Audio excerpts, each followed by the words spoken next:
One of the greatest parts of the Adolescent Crisis Respite Program at Greater Binghamton is that we are a house. This is a house, it's in a residential neighborhood, there's a basketball court out front, we have a backyard with a picnic table, everybody has their own room. It's a kitchen, we make our own food here, and so it is a homey environment that kids are able to really make themselves feel at home and comfortable in, and I think if kids feel safe, then they're able to thrive and they're able to get the most out of the program. It is used for crisis or respite. A crisis can be any situational difficulty that a child is experiencing at home, in school, in the community, where they need a little bit more help managing it. The goal of crisis is to prevent hospitalization, with the emphasis they are still someplace safe, someplace where their services are continuing, and everybody can have a break and regroup.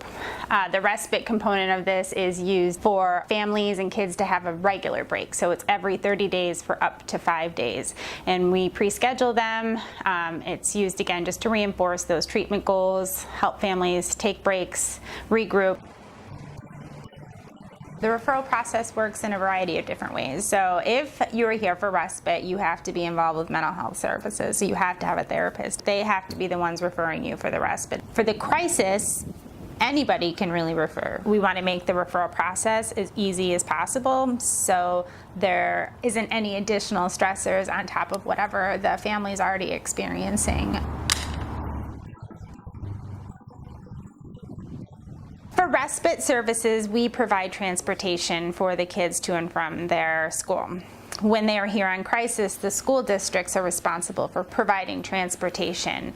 If the adolescent is not in school for whatever reason, so they may be suspended, they may be homeschooled, sometimes they come from out of district. And in that case, we spend at least 2 hours at the Broome County Public Library, where the school sends us homework and we make sure that they're completing that every day and it's getting sent back to the school. We really want to stress that when they're here during the school year, that education is a priority, and we do not want any disruption to that because of their stay here.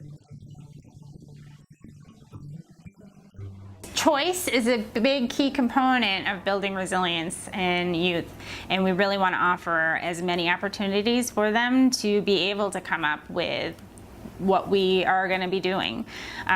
So we find out what they like, what they don't like. They are able to have a very big voice in terms of what are we going to do today, where are we going to go. They are able to plan the meals with us. Our Adolescent Crisis Respite Program focuses on developing coping skills, emotional intelligence, finding out ways that kids can understand why they're acting the way they're acting, what's happening, and what they can do. We have service plans we go over individually with the kids, and so what I want to know is what happens when you get upset or when you start to feel sad or anxious. What has worked in the past? If you don't know, can we come up with a plan? And we, instead of saying use your coping skills, we kind of become specific with it. You know, one of the goals of the Office of Mental Health is to provide the least restrictive services, and this is much more malleable for the kids. They go to school, they go out on trips, they have all of the amenities that you would expect someone to have in their home, whereas they may not have that inpatient. And so if they don't need that level of care, if we're able to fill that hole, it's really just been an incredible opportunity to prevent any further hospitalizations from needing to occur.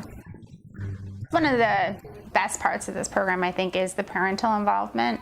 It can be really scary when your child has a mental illness or behavior problem and you're sending them someplace else. When they're at the ACR, the parents can come, they can call, they can take their kids to lunch, to dinner, to family events. There aren't any restrictions on the parents' involvement while they're there.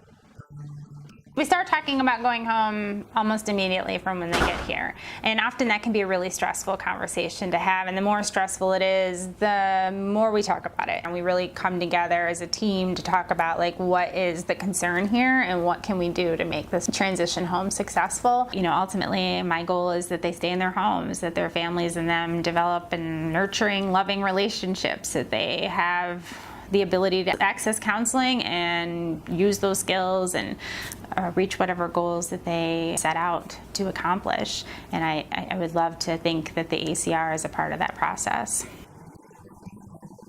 I'm really proud of the program that we have here at Greater Binghamton. We've been able to really fill a hole in the community in terms of what youths need to be successful.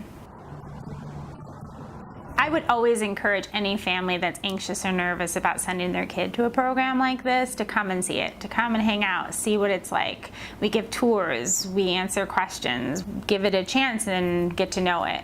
And once they do, they will be put at ease.